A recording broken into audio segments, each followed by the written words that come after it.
Welcome to the Perfectly Flawed podcast. Thank you so much for joining me today. For those that don't know you, would you like to give a bit of an overview of yourself? Sure. First of all, thank you for having me. My name is Todd Jarratt, and I'm a mental performance coach, or a subconscious coach, as I would say.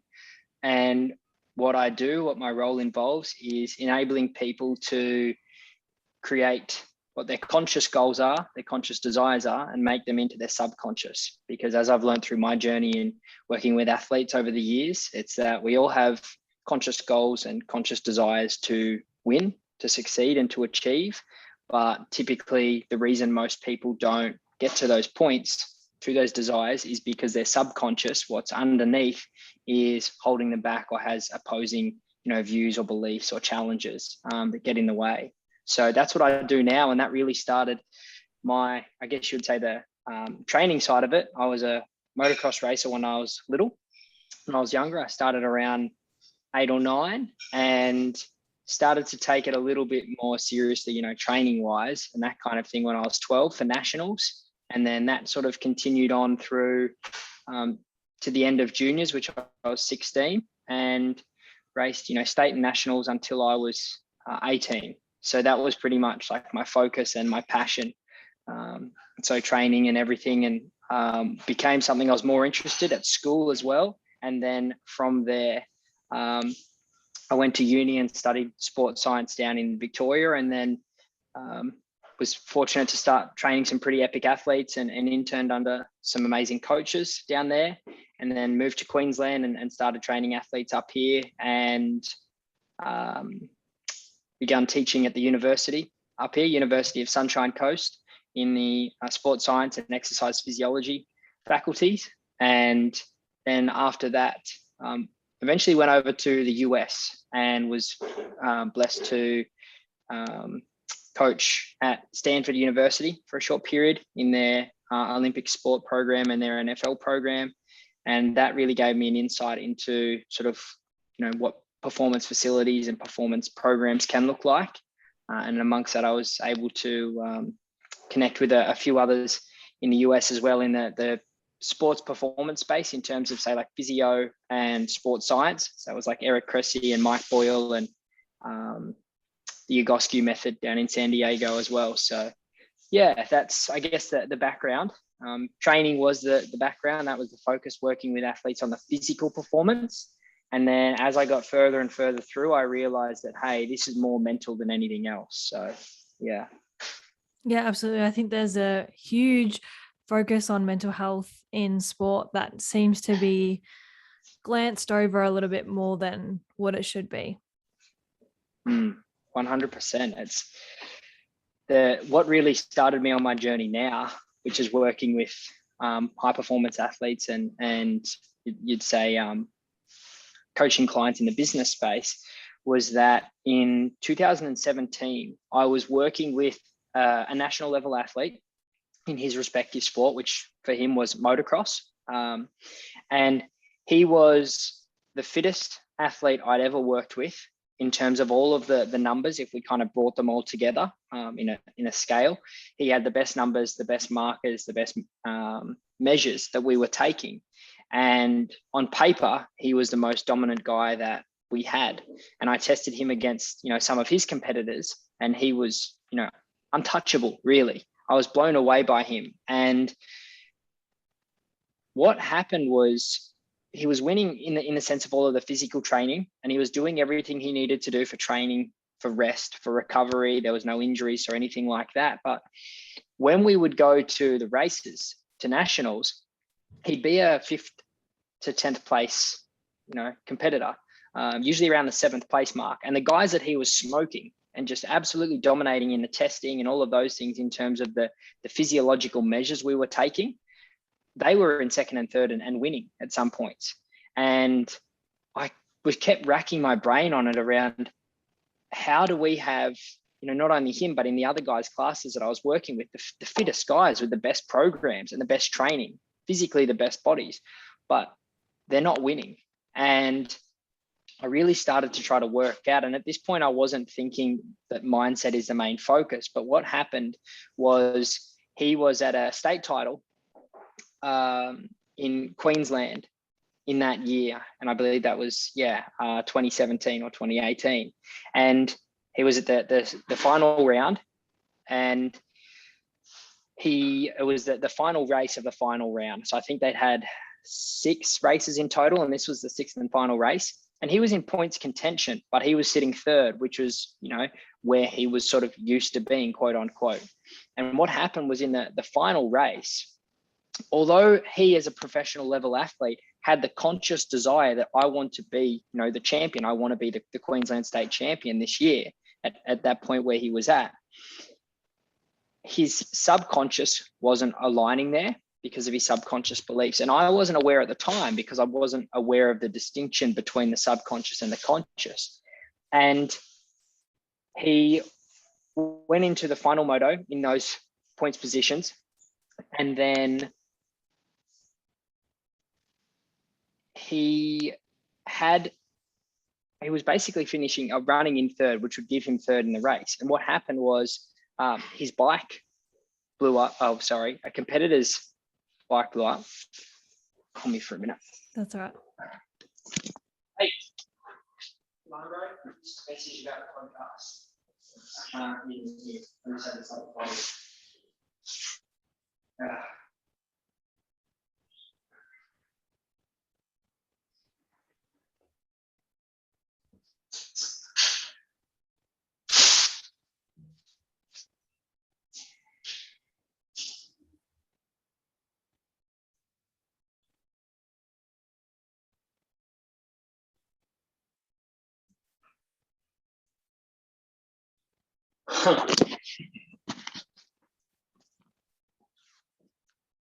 Well, there you go. The one thing that I didn't think would happen. He's out doing all the bins, pulling all the bags out. I couldn't hear a word I was saying, and that was catching me off.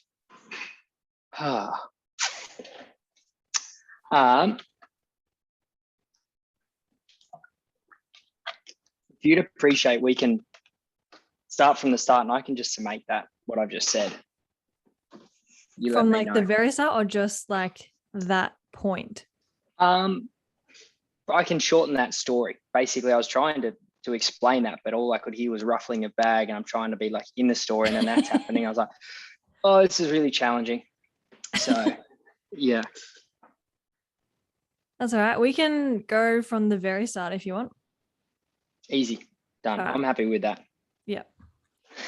Thank you. It's all right. I'll have a word with him later about, come on, man, I messaged you.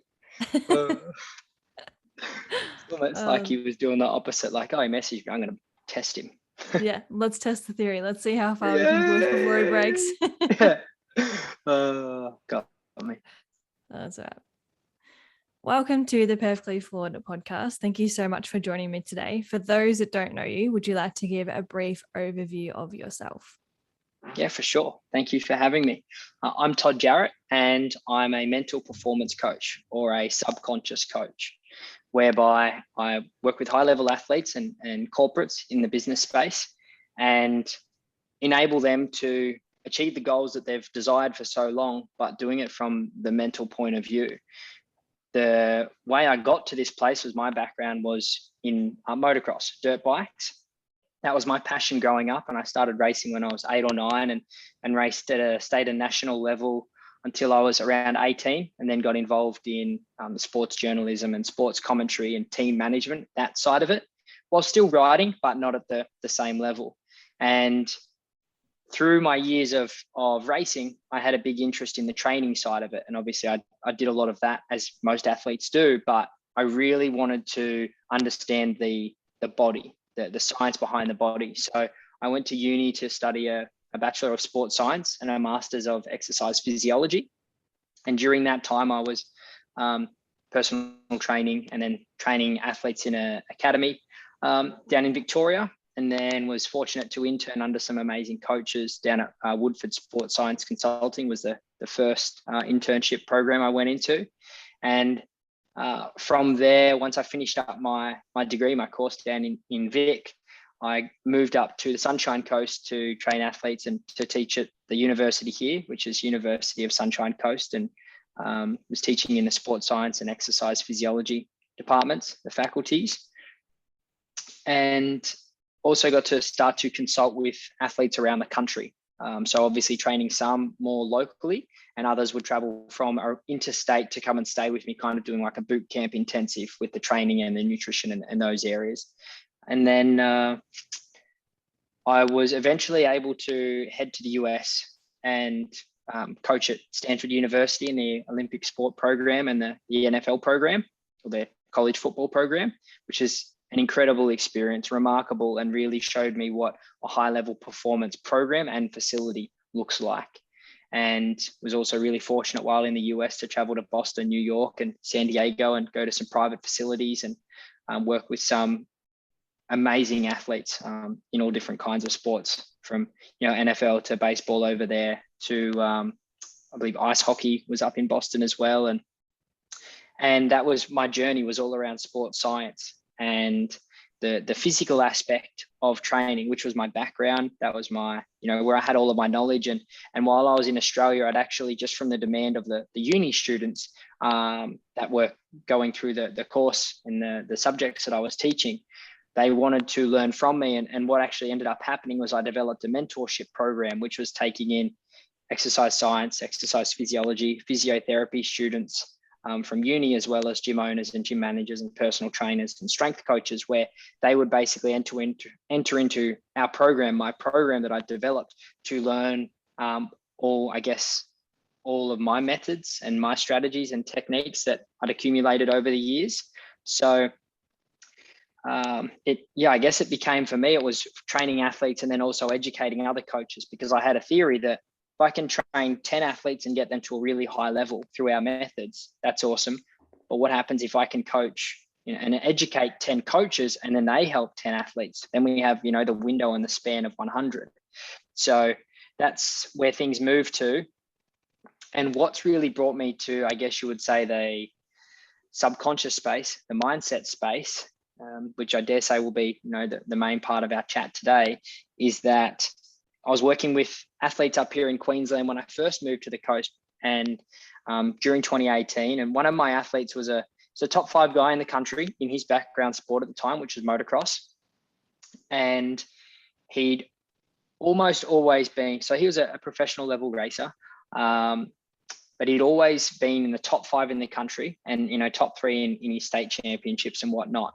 But he'd never actually won a title. He'd never been crowned champion of any of these major series or championships classes.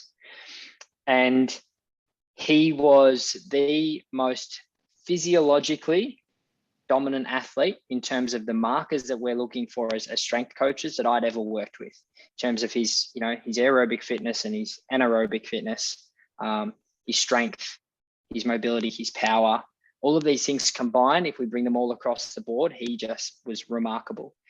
And he was doing all of the other things in terms of nailing his nutrition, nailing his recovery, his sleep, and all of those modalities. So to speak, you would look at him and go, he's got the whole program sorted. He's ticked all of the boxes. And he had the speed as well. So in motocross, in that sport in particular, it's really, your bike skill is a huge part of it. But there were times when he had the speed to go out and win, but when the big events would come, it wouldn't come together, so to speak. And at this point in time, I'd started looking into mindset, but not understanding the subconscious at that deeper level of knowing how much it can actually impact athletes. And when this really sort of drew to a close for me, and this is when I was convinced and committed that I needed to focus more on the mindset, was that he went into the final round of their state championships in Queensland, and he was running, I believe, in third, and going into the final of 6 races.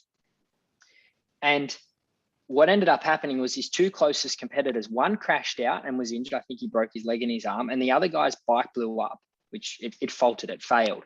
So he finished the moto, and by default, he won the championship. He wasn't expecting it. He was in the position on track where he thought he was going to finish, 2nd or 3rd overall.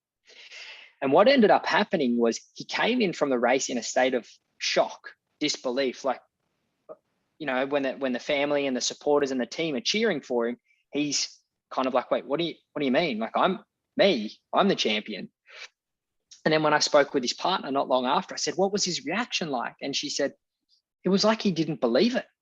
And it wasn't in a state of, when someone's in euphoria, like they can't put it into words. It was that he genuinely didn't feel like it was supposed to be his. And that's when it started to click to me that every athlete, including in this athlete in particular, has a conscious desire to become, their best. And for most, it's to become a champion, whether that be a national champion or a world champion.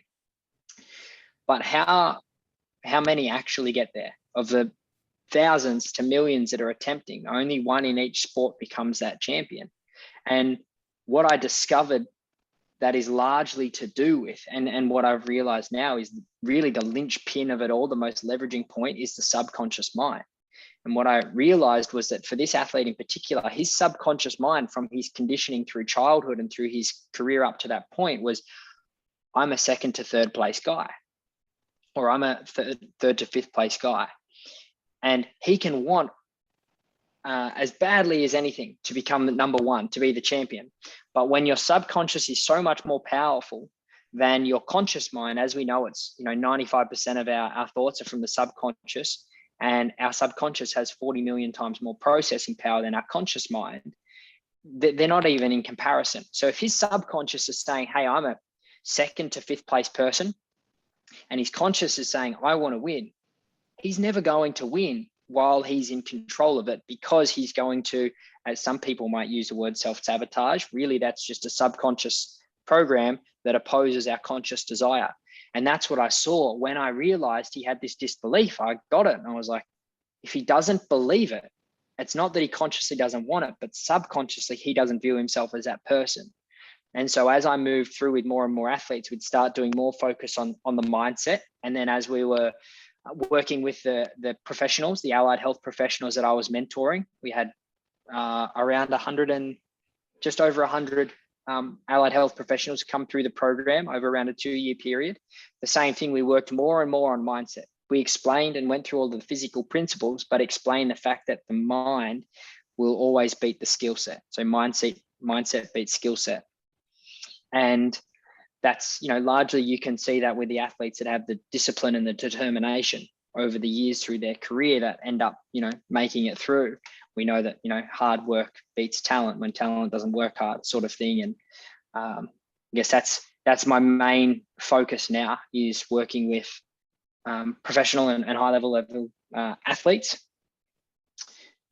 on the subconscious mind, and also those that are not necessarily athletes but have been athletes before, and using the exact same process for them. So yeah, that would be the background.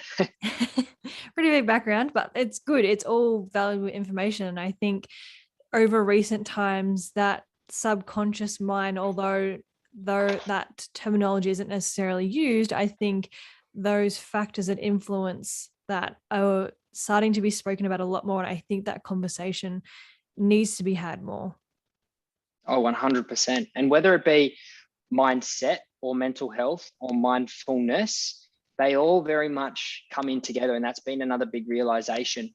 For me, it was that the way I was conditioned and the way I worked myself in the past was being the hardest worker in the room. But what that caused was this work ethic, where I was so driven, but I wasn't mindful and I wasn't aware of where I was coming from. And so the mindset and mindfulness are two very big differences. And now what I do is I set a foundation of mindfulness, and then we go into mindset, which is really important, not only for the athletes' gradual and long-term progression, because we know a lot of athletes swing on the pendulum from a high to a low result, but also because that enables them to have a more balanced mental health, which is huge and has actually blown me away in terms of working with the athletes over this period of time, realizing how much of the challenges that they go through with their sport are actually conditioned aspects from their childhood that are challenges to their mental health rather than their sporting performance. So I completely agree. I feel as though it's it's a topic that should be had so much more and has so much weight and value to it for everyone within sport. Absolutely. And I mean, I think we're in a time where that's definitely starting to come through now. Hopefully it'll come through even more, but the conversation has been started, and I'm hoping that we're able to continue it and expand on it even further. Agree. I think there's more and more, as I listen, I guess, to the commentary in sport, there's more and more discussion of, the mind. And I'm not sure if it's my own bias, because I used to be listening specifically to the training side of the commentary, but I've done my best to objectify and just observe commentary and things of that nature. And it seems to be coming up a lot more, which to me shows a lot of progress in that space, because what I've discovered through my own experience in working with these guys is that I honestly feel the mindset, where they are in their identity and their subconscious, is the most important underpinning factor for their performance, both now and in the long term, in terms of their progression. So, yeah. Yeah, absolutely. What is your role? So obviously, like, you're a mental performance coach. What is it that you do on, let's say, like a day-to-day basis? Yeah, for sure. So with the day-to-day basis for me is when I'm with an athlete, it's really about, first of all, understanding their blind spots. Because if we use the analogy of a GPS, so if I'm at point A, let's say, for example, I'm on the Sunshine Coast in Queensland, and I want to get to, let's say, Darwin, and you said you want to get it to Darwin as well. We first need to know where we both are, because my path and your path, although going to the same destination, are going to be completely different.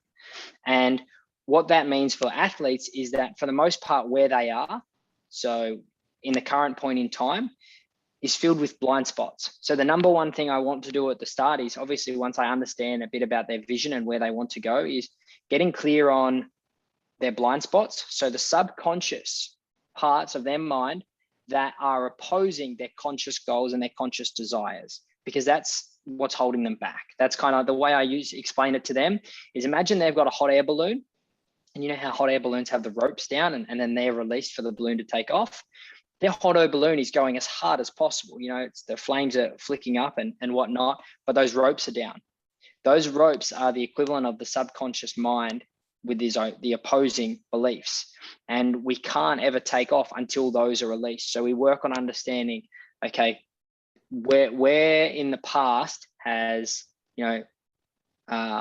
this kind of thing shown up, or what has gone on through your childhood. Let's say it's a particular belief that they have around where they belong in a class, or a particular technique they have in their sport. If we speak about, like, my background in motocross is easy, a starting technique or a belief around that, and that comes up, and I go, okay, where's that come from? When did that first show up? And typically what we'll find is, as we dig back, it's like early childhood days when they first started racing, and it's just conditioned through, and it's been a repeat thing. So the first thing we do is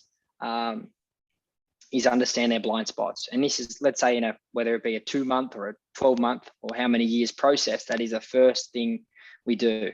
And then from there, once we're clear on the blind spots and where they're at, and obviously their general vision, we then look at going into, okay, what is it that you really want without these blind spots? And who is it that you need to be in order to achieve those? Because a big thing that I've discovered about the identity, which is huge for athletes, is that who I am creates what I do, not in reverse. So when we think of the greatest athletes of all time in their sports, if we're thinking of, say, Michael Jordan in basketball as an example, or Phelps in the swimming pool, if we're talking about the likes of, Tiger Woods in golf, or, Federer in his years through tennis, in motocross, in my background, Ricky Carmichael, what you notice is they get to a point in, winning a championship or winning a title or getting that particular medal, where they go from being a contender to being the guy, but then they go from being the guy to being, I'm the beast. No one can beat me. That's just who I am. And so what shifts is their identity.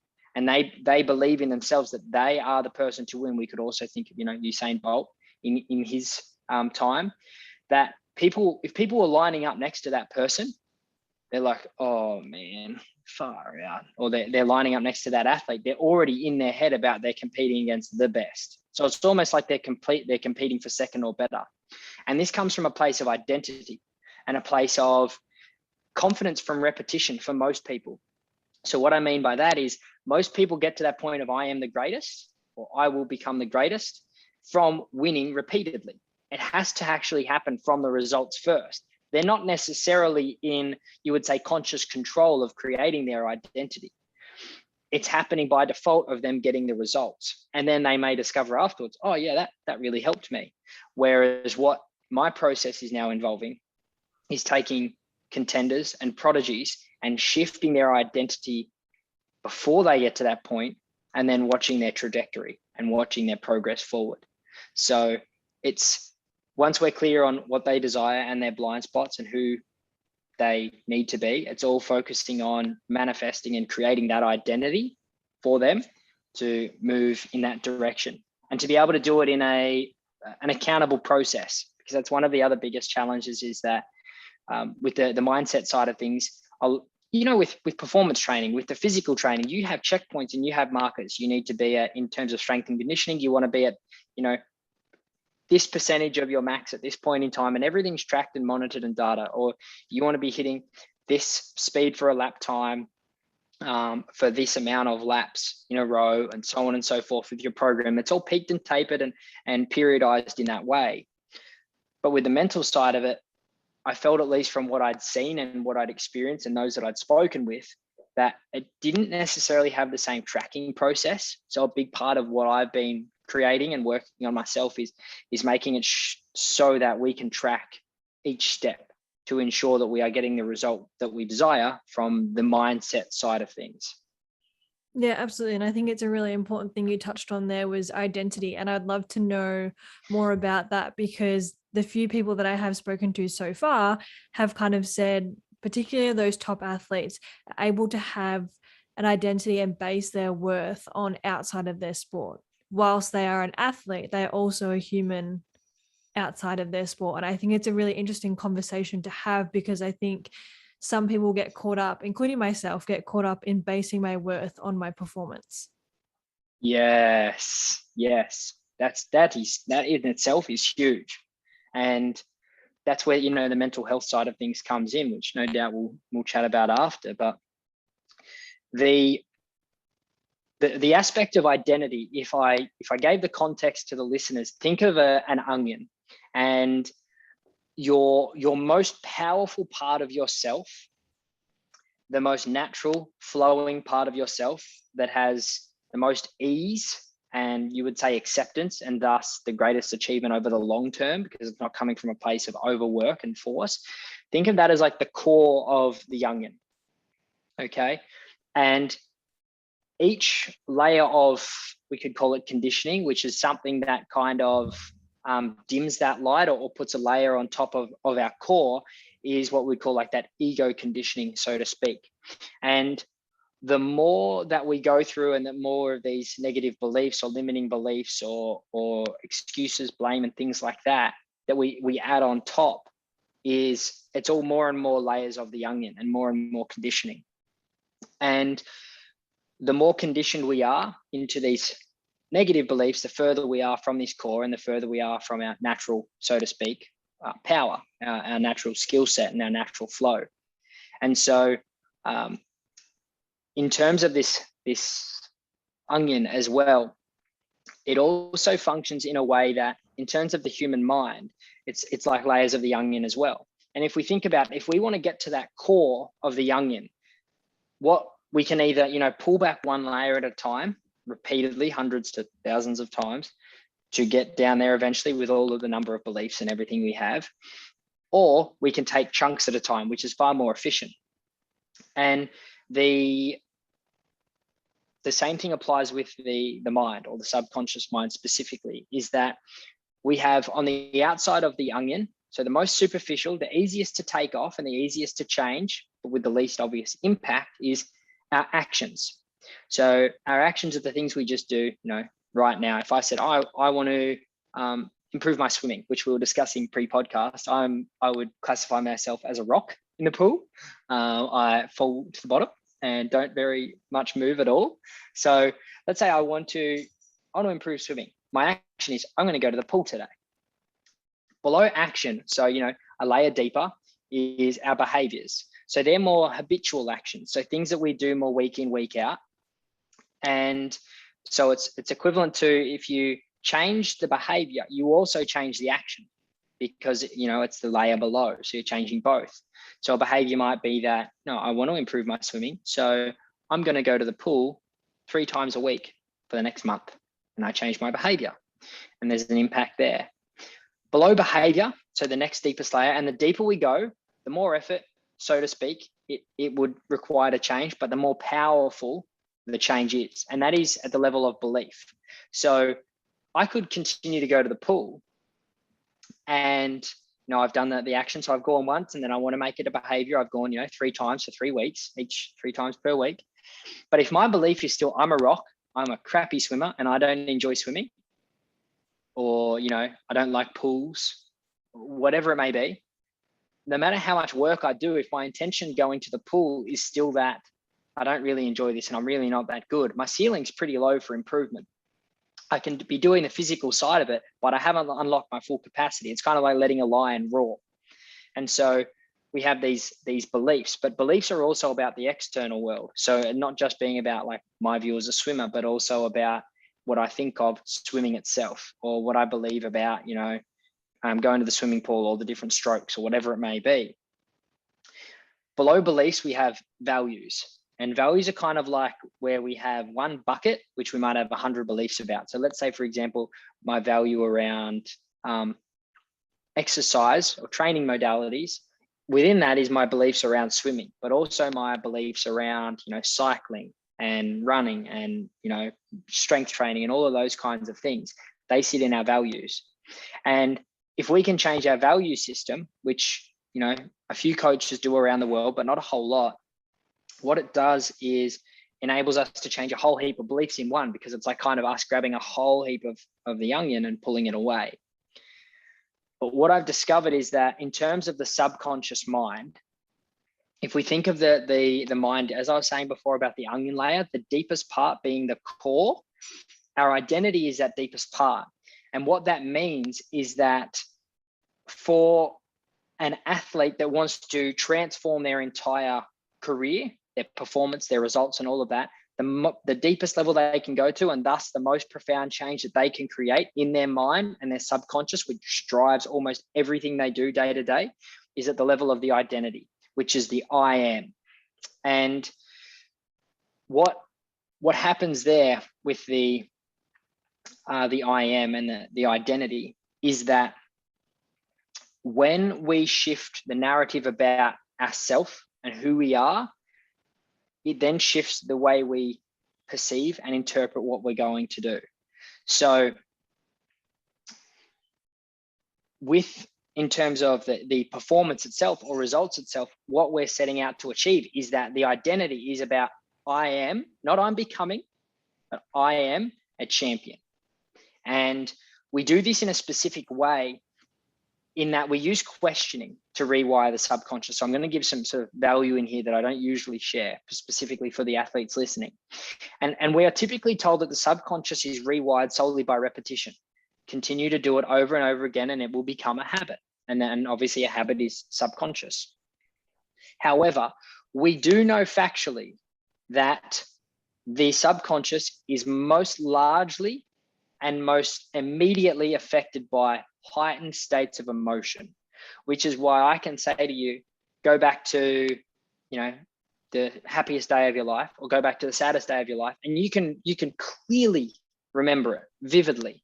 But if I said go back to just an average day, you kind of like, it seems more gray. And that is largely because the subconscious is the emotional home. And so what we do is, rather than, because I know a lot of people we think of the identity and we think of the I am, we think of affirmations. Okay, so we think, I am the champion, or I am the greatest athlete, or I am the fittest in my class, or I work the hardest. The issue with the affirmations is that if we're saying them consciously and repeating them, but our subconscious doesn't believe it, what can actually happen is, although we consciously repeat it and we consciously believe it, if our subconscious doesn't get rewired, it doesn't actually have an impact when we go into our sporting arena, whatever that may be. And so let's, largely with the background in motocross, if we're talking about our athletes in that way, is that if they have this conscious belief, I am the champion, I am the champion, I am the champion. But the other 95% says, no, you're not. You're not ever going to get there because it's going to overpower. So the challenge that arises here is that with affirmations, if our subconscious doesn't believe the conscious statement that we're making, although it can become quickly subconsciously expressed. So once you practiced affirmations for long enough and someone says, what's an affirmation? You go, I am strong, because you've repeated it enough over and over again for it to kind of just fall out. But it doesn't mean you necessarily believe it deep down. And what can actually happen is if we say this affirmation and our subconscious doesn't believe it, it will actually reject it and go to the opposing. So if, it's kind of like the analogy of if you have someone that's standing that's overweight in the mirror, and they've got these limiting beliefs around their, whether it be in their identity around their weight or their health or food, whatever it may be. They're standing there and they're going, I am skinny, or I am healthy, or I am this, or I am that. What can happen if they're not, in the greatest state is their subconscious will actually argue them back because it doesn't believe it and go, no, it's kind of like that conversation, the two little voices, and goes, no, you're not, you're this and you're this and you're this. And then and because there's that bite back from that ego part of the mind, there's that's emotion, and that just ingrains it more. So what I discovered through this process and through this experience is, okay, it's emotion and it's repetition that rewires the subconscious. We want to use those to our advantage and put them together. So rather than making affirmative statements, we use affirmative questioning, which puts the affirmation in a question form, but then they need to justify and explain the answer to that question. So rather than saying, I am the champion, it's, why am I the champion? And what happens then is it's kind of like, when someone asks you, for example, well, why even are you good at your sport? And you kind of get that oof, like it's a bit of it takes you back for a moment, it hits you. And you feel like you need to, if you believe in it, you feel like you need to defend yourself. Well, because of this and this, and how dare you say that? That's an emotional response. Or if someone says you're not even that good, you go, poor, and you have that, that bite back. That's emotion. That we can use that to rewire the subconscious as a tool. So what we do is we say, why am I XYZ? Let's say, for example, as I said before, with one of the guys I'm working with at the moment, why am I the 2021 world champion for his sport? And what happens is by saying it, we're getting the affirmative statement that I am becoming, the 2021 world champion. But they need to go through and justify and explain why they are that. So when they ask themselves the question and they ask themselves in that state, why am I the 2021 world champion? Because I'm doing this with my training, because I'm doing this with my coach, because I'm doing this with my sleeping, and this with my nutrition, and this with my recovery, and and this and this. And they're saying it and they're explaining it in a way where they genuinely believe it because they're doing it every single day. It's not a conscious belief. It's like, no, I'm actually doing this, so I deserve to be that champion. And you can, as I'm explaining this now, you can hear it. It's like there's a level of belief and conviction to that where it's not, I'm the champion, I'm the champion, I'm the champion, where it's just like a conscious BS story for a lot of people. It actually goes down and rewires. And the reason it's so powerful is because if the identity is the deepest part, the linchpin to the subconscious, if we shift it, we shift everything above it. And at this point in my career and my experience, I haven't found anything yet that is deeper than the identity. And with that, it means that if we change the identity at the deepest level, it means the other parts can't come up and kind of uppercut it and change it. So for a lot of athletes, they'll have they're going through the affirmation of I'm a champion or I'll become the champion. I use the I am rather than I will become, because I will become can go on forever. So it's kind of like I am is saying it in the now. But what can happen with the affirmations is if you're saying it and you're not knowing why you are, you're just saying that you are that. If something comes through, and let's say you get the number one seeded player in tennis, and you get defeated by rank 136 or something, that can come in and that can uppercut you, sort of thing. It gets in deep into your emotion and makes you really question things. And that's when the athletes get on these pendulum swings from highs to lows. But when we have the identity set,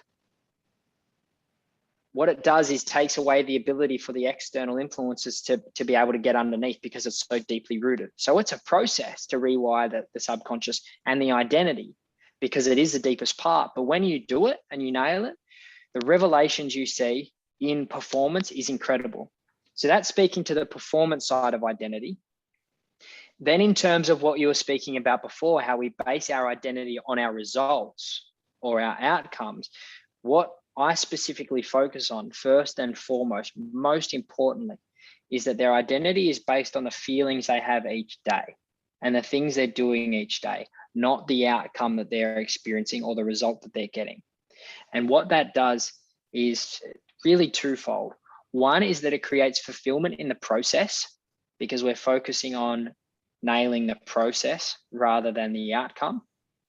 And it brings them to a point of, if their question is, why am I such a grateful and fulfilled athlete each day? They're going through and explaining why they are that feeling. So we always put in the identity, feeling comes first, results come second. And that is largely to do with, obviously, with the mental health, but also because then they're in a higher state of being as they're doing their day-to-day activities, as they're doing their training.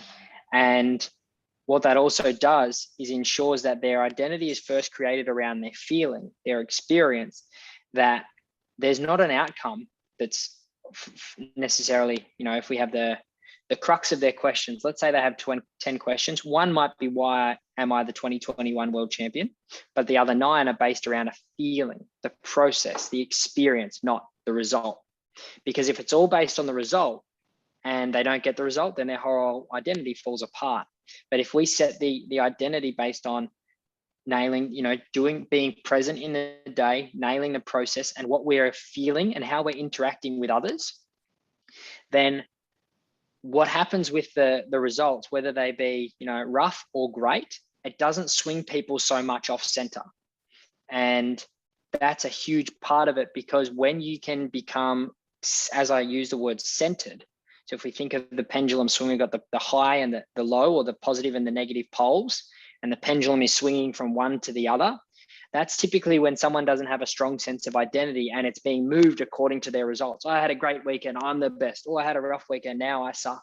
And there's all of this. And that's a lot of energy to go through as an athlete, because you're trying to work out, which one am I really in and amongst all of this? But if you can center the identity on, I am becoming the champion, and the reason I am becoming the champion is not because of the results right here and now, or what's going to be happening in 6 months, but because I am nailing my process each and every day and I'm on my way forward.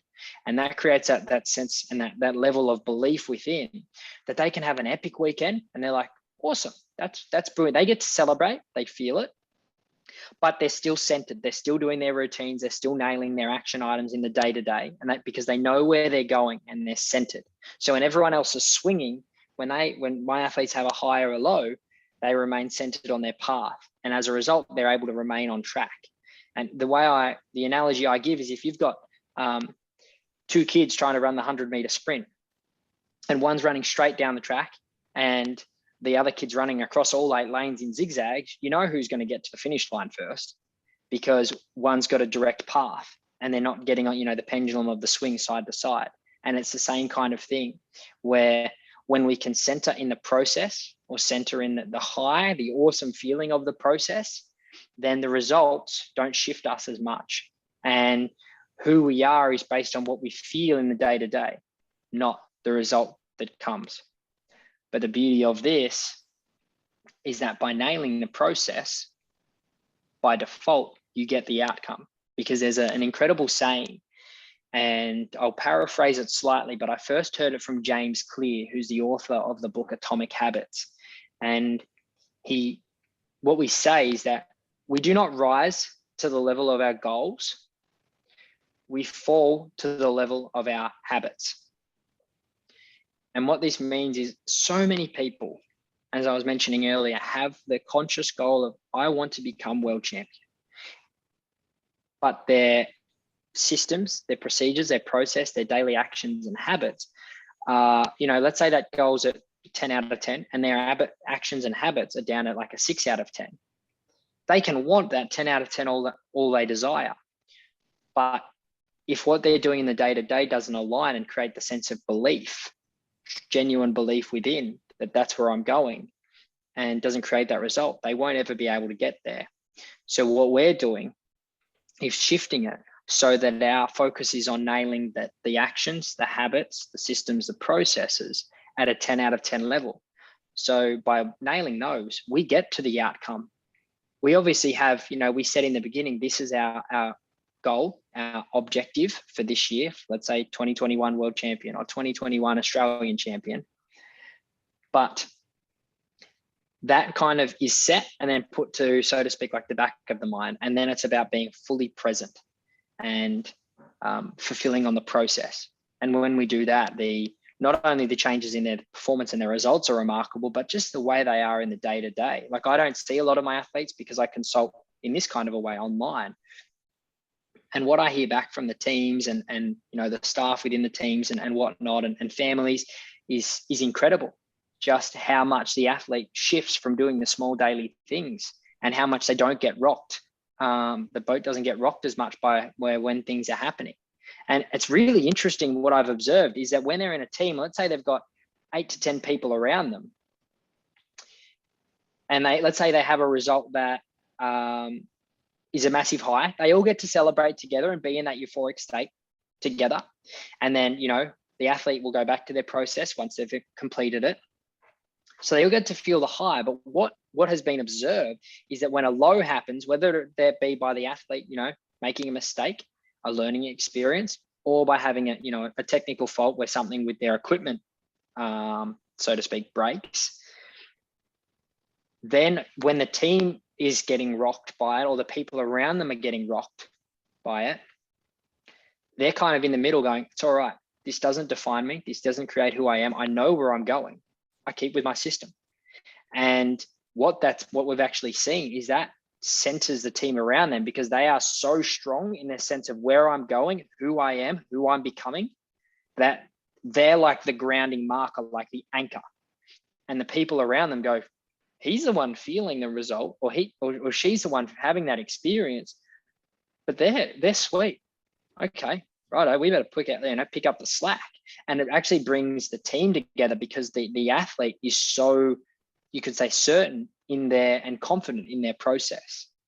So yeah, absolutely. And I think emotion is such a powerful thing. I can't remember where I saw it, maybe it was even in a movie, but even in regards to like certain mental illnesses like PTSD, that emotion is such a powerful thing that comes back in those things too. It's amazing how much power it has over us.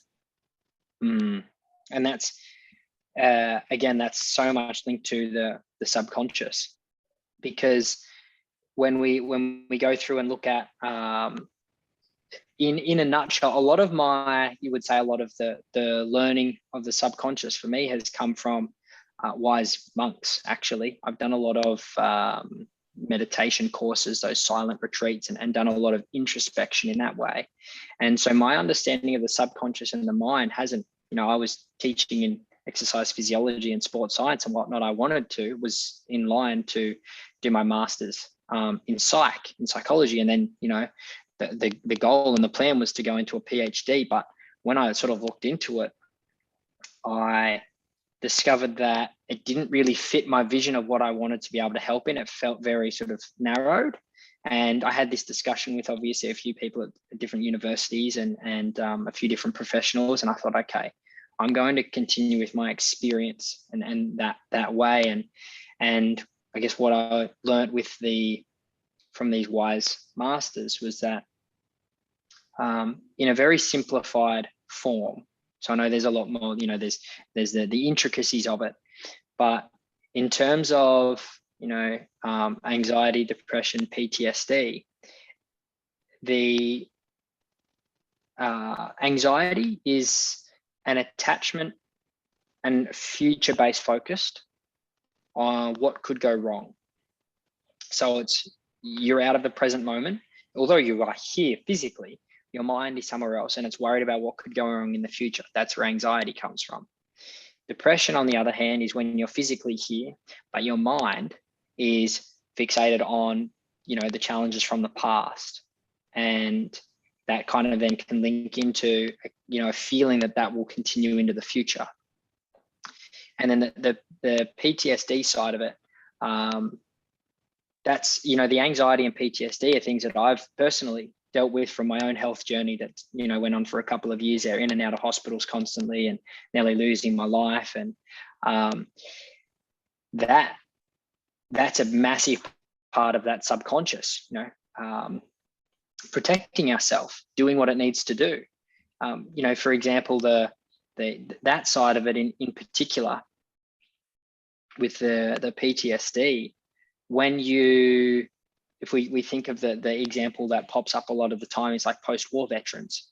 And whenever they hear a car door slam or a shot go off or fireworks, it can trigger them. And that's because there is such a deep emotional link to a loud sound and an experience that they've had that comes back through.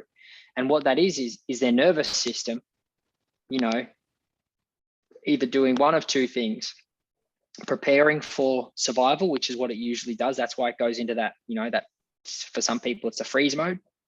For others, it's the flee. But in the other aspect of it, it can also be that it brings back that emotion because that memory comes back up. So they're back, the mind is in the past. They're physically safe. They're here and now, but their mind is saying they're elsewhere. And this is honestly common even in athletes, in the sense of, when we talk about like performance anxiety, arises with athletes so commonly as well. And the number of athletes that I've now worked with that I've discovered have aspects of their performance program that they think are based on performance, but are actually based on a want or a need or a desire from their earlier years in childhood that was some kind of emotional pain, is remarkable. I'm talking, world championship athletes that they're obsessing with their level of training, not due to physical performance, but due to body image and a particular space on their body of body fat. Or an athlete being orthorexic, having an obsession with food, not actually because of the nutrients they get from the food, but because of their obsession with the fact that they believe that the food they're eating is causing, acne. And it's blown me away, I guess, because I never made it to be the professional level. I was told from a young age that actually by one of my a coach of mine that I looked up to so much as a kid. His name was Greg Moss. He's probably arguably the greatest coach in Australia in motocross. And he told me when I was about, might have been 14, because I was commentating at that point, he said, "You're going to be a great commentator, but you won't be a professional motocross racer. You think too much. You're too analytical." And as a 14-year-old kid, that crushed me. I was like, oh, that hurts. Like, no one tells me that. But he was correct.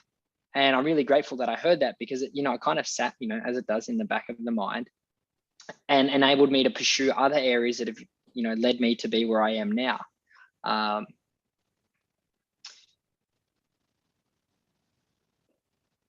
So the athletes that have these aspects that they're a lot of them, even if you speak with Olympic level athletes, as you've been chatting with, which is epic, you can speak with so many of them. And when you really dig down, because again, the subconscious is at the emotional level, you can typically tell when you're getting to their subconscious in questioning them and understanding where their mind is at, because if they haven't, so to speak, quote unquote, done the work before to dig into the subconscious, then they kind of like, they put up their walls. because you can ask them questions and they're kind of giving you these superficial, quick, easy answers that are just running off. But then if you ask a little bit deeper, they start to kind of like put up their barriers, like get a bit closed, and you go, okay, there's a key under here. But what happens is the key is linked in with emotion. And what I've now come to realize in terms of the subconscious, and this has come from, a lot of programs and courses and seminars over the years. And obviously for me, I go to seminars to upskill myself, to learn different techniques and different strategies, just like reading a book or doing these upskill, programs. And I was at a course probably 4 or 5 months ago. And what I saw really struck me, because I'd been on a personal development journey for quite a period of time. And I understood that the growth comes in the challenge, just like training. Your greatest growth comes when you're putting in that hardest work at the end, or you're putting in that heaviest rep, or whatever it may be. It's the same thing with the mind. With that analogy, the mind is like the muscle. You've got to train it. And what would happen is, let's say these people are up the front and they're getting coached in front of a room of, say, 60 to 100 people. And they're being questioned on an aspect of their life that, they've come up and they said, I'm not pumped with this. I'm not happy with this. This is a challenge. And the coach, the leader, is up there questioning them. And they're kind of on that superficial level. They're on the top. The answers are just, flowing out easily. They're comfortable. And then as they start to get coached, that you can start to feel that bit of resistance, where there's that bit, they're coming into emotion and things that they haven't necessarily faced before, where their nervous system is gone, we haven't gone here for a while because it was painful last time. So it kind of blocks off. That's just the subconscious trying to protect them from a sense of pain. That's what it does. That's how we function in survival. What I saw was that typically they get one question where they'd get, it hit a point, and it hit that sort of that tough spot where they didn't want to look at it, and they bite back and they defend. The next 15 seconds was like, to me, it was like black and white, whether their life remained the same and they kept complaining and kept being challenged by the same thing and repeating the pattern, or they created an entirely new future for themselves. And how I saw this was they would get challenged and they'd have their bite back response. And then the coach would take a moment, because obviously the coach observes that, oh, they're getting some challenge here. And they would ask the next question, which would again be pushing into that, that touchy spot for a reason. Not because they're just trying to trigger people left, right, and center, but because we know that there is a subconscious blind spot in there. We only repeat patterns that we don't want. If we consciously don't want it and it continues to happen, it tells us there's a subconscious blind spot.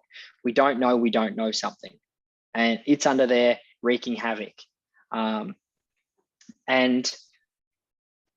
they'd ask this second question, and what would happen in that next moment was a determining factor.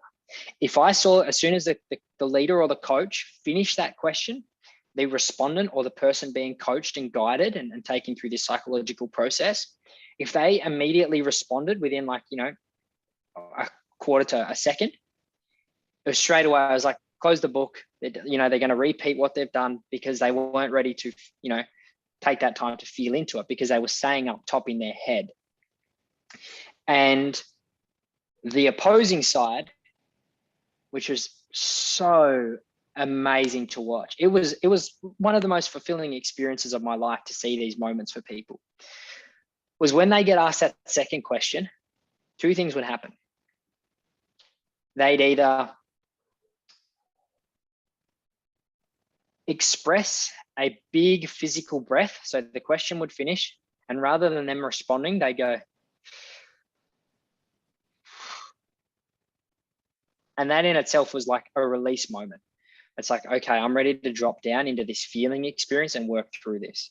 So they'd either let out a massive breath, or the other physical expression would be that they'd either, drop their shoulders a little bit, or, they might let out, some tears or some laughter.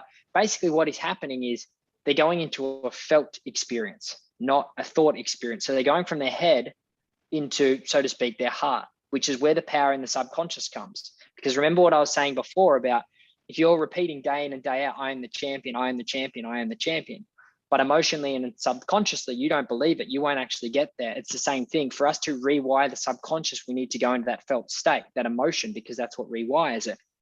And so seeing people drop in to that feeling and be vulnerable, which to me is the ultimate strength, was amazing. Because in that moment, I was like, their life is about to change forever, because they're about to face something that they've put to the side for so long. And for the most people that were there, it's the reason that they've come to these, a seminar or program or course or whatever it may be, series. That's the reason they've come, and they're about to get exactly what they desire. And it's the same thing for many athletes, in that the desire that they have is for everyone to win, to become an Olympian or to become a world or a national champion. But it's the subconscious that, as we've spoken about, holds them back. And for the most part, to change that subconscious is to go into a feeling state, into a felt state. And when you see people do that, it's literally just like they've given themselves the power to rewrite their whole story and take the pages of their book and write them. Because what happens with a lot of people, because of their subconscious and how we spoke about, the processing power, basically what our subconscious does is, if we had a book in front of us and we're half, we're for our age, we're a quarter of a way through our book. We're 25 and let's say we're living to 100. I personally have set my target as 130. We'll see, but we're a quarter of the way through our book. What our subconscious typically does is go, okay, well, this is what you've gone through. This is, the experiences you've had. These are the people you've been around. This is who you are. This 25 pages of this 100-page book, this is you, okay? And so when you wake up tomorrow, we're going to pull this page from before and kind of slap it back, because that's who you are, And so what we're actually doing is subconsciously, we're living into our future from our past. So we're taking our past through the present and making it our future, because, that's the identity. If you've always been this level athlete, you'll always find that. If you've always been this grade student, you'll always find that. If you've always been this income earner, you'll find that. We, so to speak, repeat our pages, pull our back pages, our repeated pages, and put them in front of us. In this moment where someone goes into their felt experience, they're tapping in. It's like they've grabbed their toolbox, they've opened up this thing, and now they can actually make a change to the subconscious.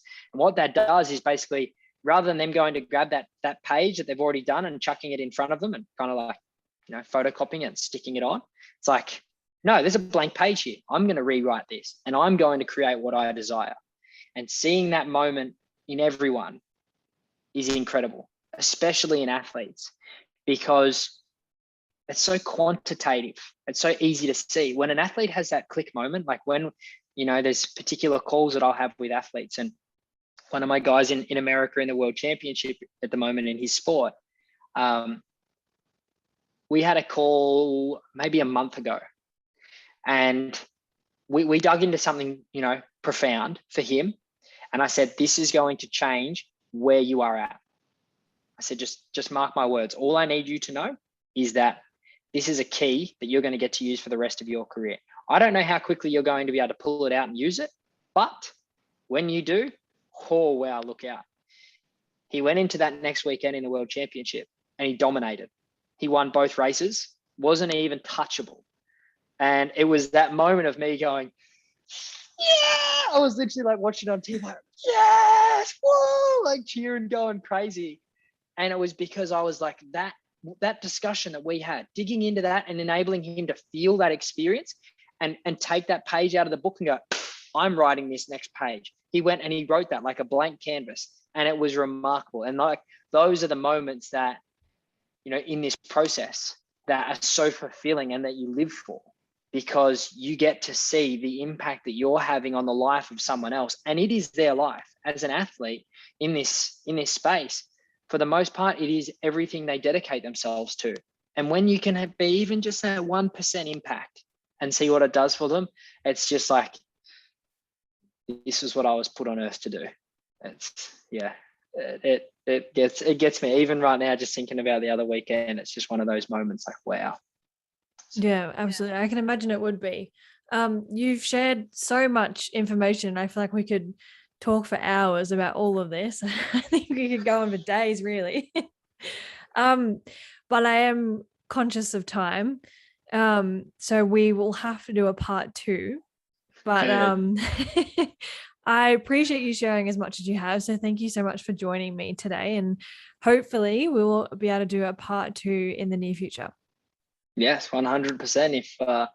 If you'd appreciate that, and that the guys listening in, that if they get value from it, just let them know they can reach out, and I'll always help however I can as well. That's one of the biggest things I say, is that if someone hears anything in here that clicks, just on Instagram or whatever it may be, just send me a message. And I'll always do my best to get back and help however I can. If it's pointing someone in the right direction or giving them any advice or tips or routine implementation things, just those small things, and I'll always help however I can.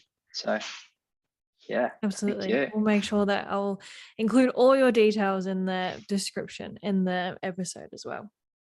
Brilliant. No worries. Thank you for having me on, Renee. I really do appreciate it. It's been awesome. No worries at all.